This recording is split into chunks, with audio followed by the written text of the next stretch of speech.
BNP এবং জামায়াত দুই দলই এবারের প্রতিদ্বন্দ্বিতা করছে মূলত।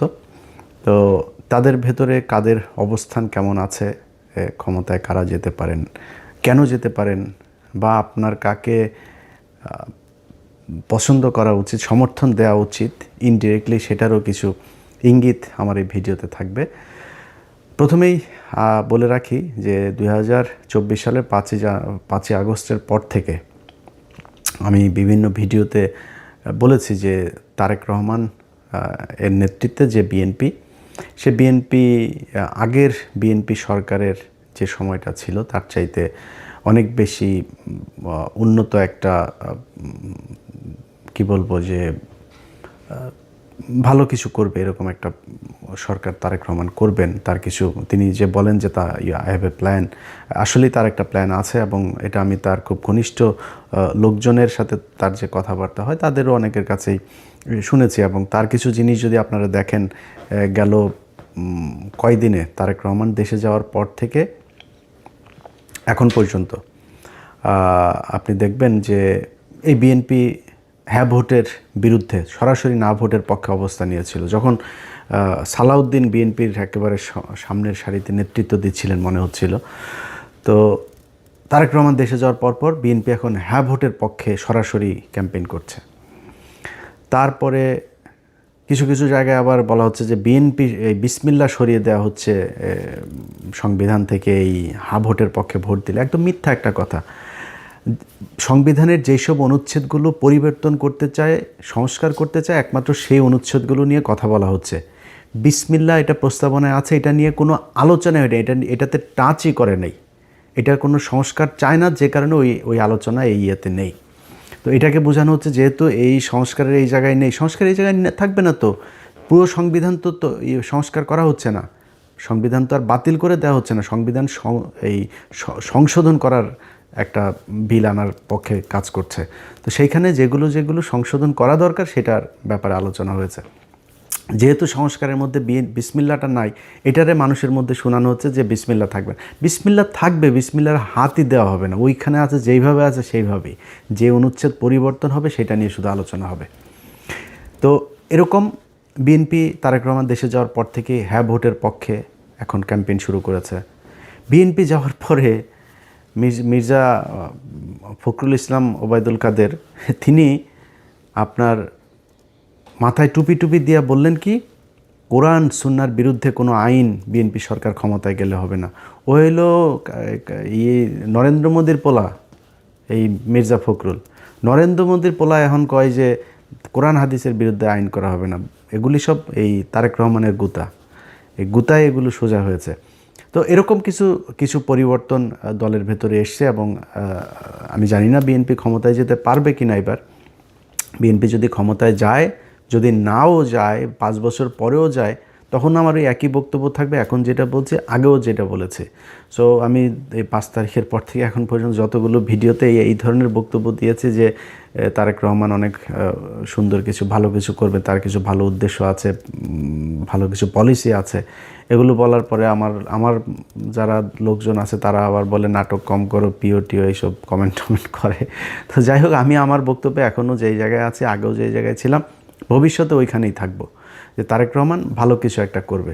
এখন সমস্যাটা যেটা হবে সেটা হলো যে তারেক রহমান একা কতটুকু পারবে।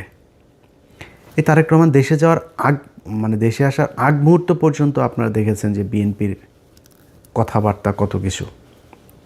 তাহলে তারেক রহমান যদি ক্ষমতায় যায়, ওই লোকগুলোকে নিয়েই তো তারেক রহমান লন্ডনে থাকা অবস্থায় আমরা দেখেছি যে কয়েকশো বিএনপির লোকজনকে আপনার করা হলো, বহিষ্কার করা হলো সুনির্দিষ্ট চাঁদাবাজির অভিযোগে। সেই লোকগুলোকে আবার ব্যাক আনা হয়েছে, এবং ওই লোকগুলো 53 জন না কতজন যেন আপনার এই নির্বাচনে ধানের শীষ নিয়ে নির্বাচন করছে। তাদের বহিষ্কারাদেশ প্রত্যাহার করে তাদেরকে নিয়ে আসা হয়েছে, মনোনয়ন দেওয়া হয়েছে, নির্বাচন করছে তারা। তো বাংলাদেশের মানুষ সবাই জানে, আপনি নিজে সার্টিফিকেট দিয়েছিলেন যে হি ইজ চাঁদাবাজ। এখন আপনি তাকে মনোনয়ন দিয়ে বললেন যে এই চাঁদাবাজকে তুমি ধানের শীষে ভোট দাও। মানুষ তাহলে কারটা শুনবে? মানুষ তো জানো চাঁদাবাজ। এই লোক দিয়ে তো সম্ভব হবে না। সমানে আপনার এই দুই দেশে নাগরিক, দ্বৈত নাগরিকত্ব নিয়ে আপনি নির্বাচন করতে পারবেন না, কিন্তু আপনি করছেন। তা আপনার তো উদ্দেশ্যই আপনি 5 বছর চুরি করবেন, করে আবার ফের আওয়ামী লীগের মতো পলায় বিদেশে যায় খাবেন। আপনি নাগরিকত্ব করছেন না কেন, আপনি ছাড়ছেন না কেন? তারপরে ব্যাংক লোন, ব্যাংক লোনে আপনি নির্বাচনের আগেই, ক্ষমতায় যাওয়ার আগেই আপনি কি বলে এটার কি বলে, ঋণ খেলাপি। তো একজন ঋণ খেলাপি যখন কিনা নির্বাচনের আগেই চুরি করে ক্ষমতায় আসতে চায়, ও তো নির্বাচিত হয়ে ক্ষমতায় গেলে পুরো ব্যাংক দখল করে ফেলবে, পুরো ব্যাংক ধ্বংস করবে। এই আওয়ামী লীগের মতো, আওয়ামী লীগ যা করেছে সেভাবে ও ব্যাংক ধ্বংস করে ফেলবে, পুরো ব্যাংক খাবে বসে বসে। সেই চোর বাটপার লুচ্চা। আমার চুয়াডাঙ্গার কথা বলি, আমার চুয়াডাঙ্গায় জামাতের প্রার্থী হলো একে অ্যাডভোকেট রাসেল ভাই, আর বিএনপির প্রার্থী হইল গিয়া শরীফুজ্জামান শরীফ। তিনি একাধারে চাঁদাবাজ, ধান্দাবাজ, দখলবাজ, টেন্ডারবাজ, সবশেষ ধর্ষক। ধর্ষণের অভিযোগ করেছে এক নারী। কেন অভিযোগ করেছে? সেও বিএনপি করত, স্কুল শিক্ষিকা, গান গায়, শিল্পী। সেই নারীকে আপনার ধর্ষণ করার অভিযোগ করার কারণে তাদের স্বর্ণ চোরাচালান এই মামলায় ঢুকাই দিয়ে তারা জেলে রেখেছে, এখনও জেলে। এই সপ্তাহে হয়তো বা সে ভালো একটা সুসংবাদ পাইতে পারি, সে সম্ভবত বের হবে। তো এই ব্যক্তিরা যদি আপনি জামাতের রাসেল ভাইয়ের কাছে যদি আপনি শরীফ ধর্ষককে দাঁড় করান, তো মানুষ কাকে ভোট দিবে? সারা দেশে তো একই অবস্থা। এই যে মির্জা আব্বাস আর পাটোয়ারি, পাটোয়ারি তো কোনো রিক্সাওয়ালার কাছ থেকে চান্দা নেয় না, কোনো দোকান থেকে চান্দা নেয় না, ফুটপাত থেকে চান্দা নেয় না। চান্দা আব্বাসের কাজে চান্দা নেওয়া, সারা জীবন চান্দাবাজি করেছে, এখনও চান্দাবাজি করে। এই যে আপনি ওনারা অনেক সময় বলে বেড়ান যে জামাতের লোকজন হইল গিয়া কিচ্ছু করে না, জামাতের লোকজন কোনো কষ্ট করে নাই, জামাতের লুকিয়ে লুকিয়ে আরামে তারপরে আওয়ামী লীগ সেজে তারপরে রাজনীতি করেছে।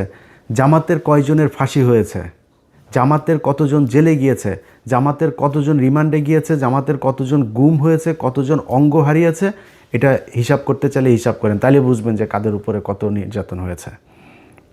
চান্দা আব্বাস, চান্দা আব্বাসের পুরো ঢাকা ব্যাংক আরামসে তার বেড়েছে, আরও আরও আরও বাড়তে থেকেছে। তারপরে আপনি এই যে মীর কাশেম আলী, তার ছেলে পর্যন্ত আপনার গুম হয়ে একদম কী অবস্থায় বের হয়েছে, আপনারা দেখেছেন সেগুলো। তো এই অবস্থা, এটা হলো জামাত আর বিএনপির মধ্যে।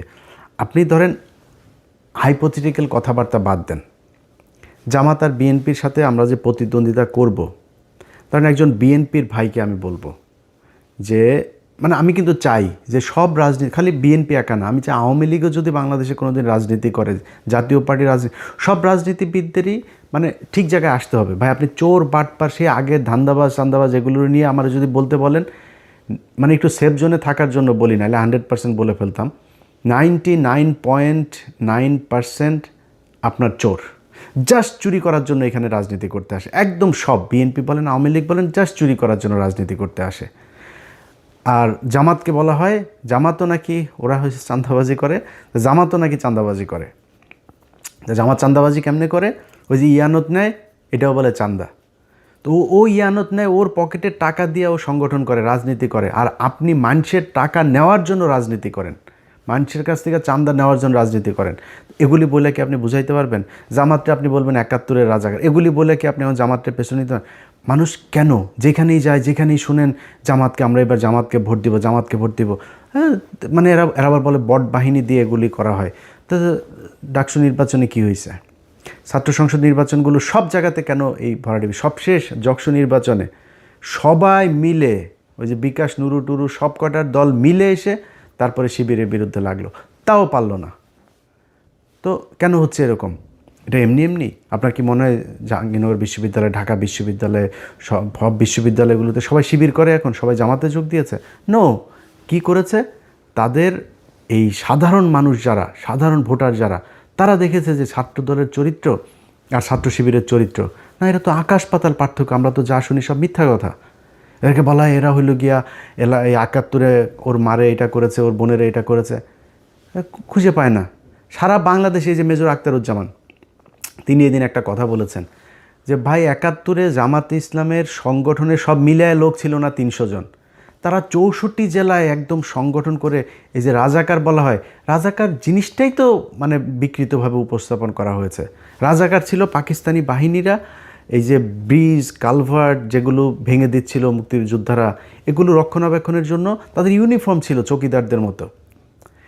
আপনি মেজর আক্তার নিজেও এই কথাটা বলেছে, এটা এর আগেও আমরা বিভিন্ন বইতেও পড়েছি, আপনি বিভিন্ন বিদেশি যেসব ডকুমেন্টারিগুলো ছিল তখনকার সেগুলো তো গেলেও দেখবেন। এটা কোনো রাজনৈতিক দলের ছিল না, জামাতের কোনো সংগঠনই ছিল না তখন সেইভাবে, মানে জেলা ভিত্তিক। ঢাকা শহরে একটা ছোট্ট একটা ছিল, ওইটা নিয়ে তারা রাজনীতি করতো। তো এটাকে বানানো হয়েছে রাজাকার। তারা বিভিন্ন মানুষের হরিণ ধরে নিয়ে নাকি পাকিস্তানিদের দিয়ে কার মারে মারে করায়, তারপরে আকাম কোকাম করায় ওদের সজীব ওয়াজের জয় পয়দা হওয়া, এইগুলো বানানো হয়েছে। এগুলো তো ভাই মানুষ এখন বলে করা যাবে না। এখন করতে হবে কি, আপনাকে রাজনীতি করতে হইলে ওর চাইতে বেটার কোনো রাজনীতি করতে হবে। জামাত ইসলাম এই একটা সংবাদ সম্মেলন করবে, ওদের একটা মিটিং হবে, ওদের দলের কাউন্সিল হবে, পদ দেয়ার নাম বলার পরে সে জানেও না কিসের লবিং টবিং, সে জানেও না কে হবে, সে কান্না করে, নামাজ পড়ে, সেজদা দেয়। কেউ কারোর পক্ষে কোনো বিপক্ষে বিদ্রোহী প্রার্থী কোনো কিছু নাই। এনসিপির পোলাপান, অখ্যাত পোলাপান, চেনে না কেউ এলাকায়, কেন্দ্র থেকে সিদ্ধান্ত হয়েছে তাকে লক্ষ্মীপুর 1 আসনে দেওয়া হবে। বিশাল প্রভাবশালী জামাত ইসলামের বিরাট মানে হেভিওয়েট প্রার্থী সরে গিয়েছে। এই যে মাহফুজের ভাইকে দিয়েছেন, ওই আসনের যে জামাতের প্রার্থী, উনি ভীষণ জনপ্রিয়, দাঁড়াইলেই পাশ করবে এরকম একজন প্রার্থী। দল বলেছে মাহফুজের ভাইকে দিতে হবে, সরে গিয়েছে, কোনো আপত্তি নেই। একটা জায়গায় আসন দেওয়ার পর 2 মিনিটের মধ্যে জামাতের প্রার্থী ফেসবুকে পোস্ট করেন, দলীয় সিদ্ধান্তকে স্বাগত জানিয়ে, শ্রদ্ধা জানিয়ে সরে যাচ্ছে। কেন? মানে কোনো জায়গায় চেয়ার নিয়ে লাথালাথি নাই, ধাক্কাধাক্কি নাই, কোথাও বক্তব্য দেওয়া নিয়ে ধাক্কাধাক্কি নাই। খালেদা জিয়ার খিচুড়িটা নিয়েও আপনারা কারাকারি করে মারামারি করলেন। প্রতিদিন এদের কামড়ি, সেই আওয়ামী লীগ যা করতো তাই হচ্ছে। আপনি বলেন ভাই আপনি আমার যদি এমন বলেন যে ও ইলিয়াস বোধহয় জামাতের দালালি করে, ভাই বললে কোনো সমস্যা নাই, আপনি যার মনে চায় বলেন। আমি তো আপনাদেরকে বিএনপি ক্ষমতায় আসার আগে আওয়ামী লীগ থাকা অবস্থাতে সবসময় একটা কথা বলেছি কি, যে আমার খালি আমি রাজাকার হইতে রাজি, আমি পাকিস্তানি মিলিটারি হইতে রাজি, সব হইতে রাজি, যা বানাবি সব হইতে রাজি, কিন্তু আমার আওয়ামী লীগ খালি বানাবেন, আর কিছু সমস্যা নেই। তো আমাকে আপনি যা মনে চায় বলেন, আপনি নিজেকে কোশ্চেন করেন। একটা সংগঠনের এত নিয়ম শৃঙ্খলা, এত ডিসিপ্লিনের মধ্য দিয়ে যেই সংগঠন আসবে, কোনো চাঁদাবাজির নাই, অভিযোগ নাই, ধর্ষণের অভিযোগ নাই, টেন্ডারবাজির অভিযোগ নাই, এরকম একটা দলের পাশে দাঁড়িয়ে আপনি চান্দা আব্বাসকে দিয়ে কিভাবে দল চালাবেন? সো বেটার একটা পলিসি নিশ্চয়ই আপনাকে করতে হবে। কেমনে করবেন, কিভাবে করবেন সেটা আপনারা জানেন। কিন্তু আমি মনে করি যে যদি নাকি আপনি মনে করেন বিএনপি ক্ষমতায় যদি আসেও তারপরেও বিএনপিকে ক্ষমতায় টিকে থাকতে হলে, পরবর্তী নির্বাচনে আবার ক্ষমতায় আসতে হলে, এখন অনেক চামচা অনেক তেলবাজেরা বিএনপির হয়েছে, যারা গত 6 বছরে যারা তারেক রহমানকে চেনেই না, তারেক রহমান লন্ডনের কি এরকমও বসে বসে টকশো করেছে, সেই সব লোকজনও এখন নিজেদেরকে স্বঘোষিত বিএনপির দালাল হিসেবে পরিচিত করার সুযোগ। এত ইজ্জত বেচতে পারবো না ভাই, এত নিচে নামতে পারবো না। আল্লাহর রহমতে আল্লাহ না খাওয়ায় রাখেন না, আল্লাহ গরিবও বানায় নাই। আল্লাহর রহমতে যতটুকু খাওয়ার দরকার হয়, আল্লাহ যতটুকু পড়ার দরকার হয়, যতটুকু নিজের চাহিদা আছে, আল্লাহর রহমতে করার মতো শক্তি আল্লাহ দিয়েছেন। আল্লাহ যেন এই জায়গায় রাখে, কারোর কাছে যেন চাঁদাবাজি ধান্দাবাজি হাত না পাতায়, তাইলেই হবে, আর কোনো কিছু দরকার নেই। কিন্তু যে পরিমাণে নেকেট হইয়া মানুষের গালাগালি শুনা তারপরে দলের দালালি করে, নিকৃষ্টতম একটা কাজ। তারা যে গরিব মানুষ তা না, কিন্তু তারপরে মানুষ যা বলে বলুক, আমার একটু সুবিধা পাইতেই হবে, জোর করে তারেক রহমানের প্রশংসা করে তারপরে তার বিএনপির দালাল সাজতে হবে। এখন এইসব লোকজনের কাছে যদি আপনি আবার বিএনপির ব্যাপারে শুনেন, অনেক সুন্দর সুন্দর কথা, যারা 6 বছর বিএনপির ব্যাপারে বহু নেগেটিভ কথা বলেছেন, আমরা আগেও যেভাবে বলেছি এখনও সেভাবেই বলছি, ভবিষ্যতেও। যেহেতু বিএনপির একটা বিশাল শ্রেণী ভারত বিরোধী মানুষ আছে এখানে সবাই চান্দা আব্বাস না, এখানে সবাই শরীফুজ্জামান শরীফ না, এখানে অনেক ভালো মানুষ আছে। সো বিএনপির সবচেয়ে বড় কথা হলো জিয়া পরিবার, তারা ভারত বিরোধী, এটা পরীক্ষিত ইতিহাস এটার সার্টিফিকেট দিয়েছে। আমি তার বিরুদ্ধে কেন যাব? আমার তার বিরুদ্ধে বলতে হবে কিসের জন্য? এটার যদি নাকি গঠনমূলক সমালোচনা করে তাদের যা যা ঠিক করা দরকার সেটা ঠিক করতে হবে। এটা যদি ঠিক না করেন তাহলে ভবিষ্যৎ অন্ধকার। আপনি যত কথাই বলেন, এখন এই যে অনেক ডিসি, এসপি, সচিব, অনেক পুলিশের ওসি টসি অনেকে কিন্তু বিএনপি সাজার চেষ্টা করতেছেন। কিন্তু আপনাদেরকে একটা জিনিস বলে রাখি, সামনের হিসাব নিকাশ কিন্তু সব কথা সোশ্যাল মিডিয়াতে বলা যাবে না, কিন্তু সামনের হিসাব নিকাশ কিন্তু অত ইজি না। শুধু একটু ক্লু দেওয়া যায় আপনাদেরকে। এই যে এনসিপি জামাত ইসলামে যোগ দিল না, এটা খুব সহজভাবে নিয়েন না। এই যে সরকার এখন হ্যাঁ ভোটের পক্ষে ক্যাম্পেইন করছে, খুব সহজভাবে নিয়েন না। এই যে রিসেন্টলি দেখবেন সেনাবাহিনী আপনার সন্ত্রাসী ধরপাকড় শুরু করেছে না, যাদেরকে দিয়ে মারামারি করবেন, শয়তানি করবেন, মানুষের ভয়ভীতি দেখায় ভোট নেবেন, নির্বাচন আসতে আসতে কিন্তু এই ধরনের লোকজন পুরো শূন্য হয়ে যাবে। যেসব ডিসি, এসপি, ওসিরা বাড়তি দালালি করে তারপরে মনে করছেন কোনো একটা দল ক্ষমতায় আসবে, মনে করেন হাইপোথেটিক্যালি ক্ষমতায় আসলো, এই যে আমি কোনো দলের নাম বলছি না, যে কোনো একটা দল আসলো, আর সেই দলের দালালি আপনি করছেন, মনে করেন সেই দলটা 5 বছর পরে যাবে না ক্ষমতা থেকে? আপনাদের যাদেরকে মাপ করে দেওয়া হয়েছিল 5 তারিখে, তাদেরকে কিন্তু মাপ করবে না এর পরের বার। সো খুব হিসাব করে আপনি আপনার দায়িত্ব পালন করবেন, বাড়তি সুযোগ সুবিধা দেওয়ার চেষ্টা করেন না। কারণ জামাত ইসলাম যেই পলিসি নিয়ে তারা আগাচ্ছে, সেটা হলো প্রতিটা কেন্দ্র তারা কাউন্ট করবে। এবারের আগের থেকে বলে রাখি, এবারের নির্বাচনের ফলাফল ঘোষণা হইতে পারে 3 দিন লাগতে পারে, কমপক্ষে 3 দিনও লাগতে পারে এবারের নির্বাচনের ফলাফল। কেন লাগতে পারে? কারণ কিছু কিছু জায়গায় এরকম 2 নাম্বারই করতে পারে। হঠাৎ করে ডিসি অফিস থেকে একটা হয়ে যেতে পারে, ঘোষণা হয়ে যেতে পারে, অমুক 3.5 লাখ ভোট পেয়েছেন অমুক চান্দা আব্বাস। এখন চান্দা আব্বাস যে 3.5 লাখ ভোট পেয়েছে, এখন পাটোয়ারির ভোটগুলি তো জামাতের লোকজন তো প্রতিটা কেন্দ্রের ভোট তারা কাউন্ট করেছে, কেন্দ্র থেকে ফলাফল নিয়েছে, ঘোষণা দিয়েছে ওইখানে যিনি আছেন প্রিজাইডিং অফিসার। তো তিনি যে বললেন এই কেন্দ্রে ভোট হয়েছে হইলো, ধরেন সারা ওই ঢাকা 8 আসনে মনে করেন ভোটার হইল 2 লাখ। এখন কেন্দ্র প্রতি কেন্দ্র হিসাব করে দেখা গেল পাটোয়ারি ভোট পেয়েছে 1.5 লাখ, চান্দা আব্বাস পেয়েছে 50,000। কিন্তু তার আগে ওইদিকে রিটার্নিং অফিসারের অফিস ঘোষণা দিয়ে দিয়েছে ঢাকা আসনের বেসরকারিভাবে বিজয়ী হয়েছেন চান্দা আব্বাস। এখন প্রতি কেন্দ্রের ভোটে ক্যালকুলেটর করে দেখা গেল যে ভোট বেশি পেয়েছে তখন কই যাবেন?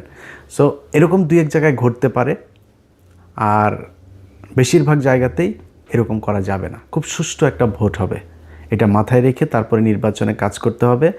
যাদের এই যে ঋণ খেলাপি টেলাপি যারা করে এখন নির্বাচন, এই যে হাসনাতের এইখানে ব্যাংকের কর্মকর্তাকে জোর করে আদালতে নিয়ে এখন বলানো হচ্ছে যে তার সাথে আমাদের মীমাংসা হয়ে গিয়েছে। যে ব্যক্তি এটা করছে সে ক্ষমতায় গিয়ে পুরো ব্যাংক খেয়ে ফেলবে।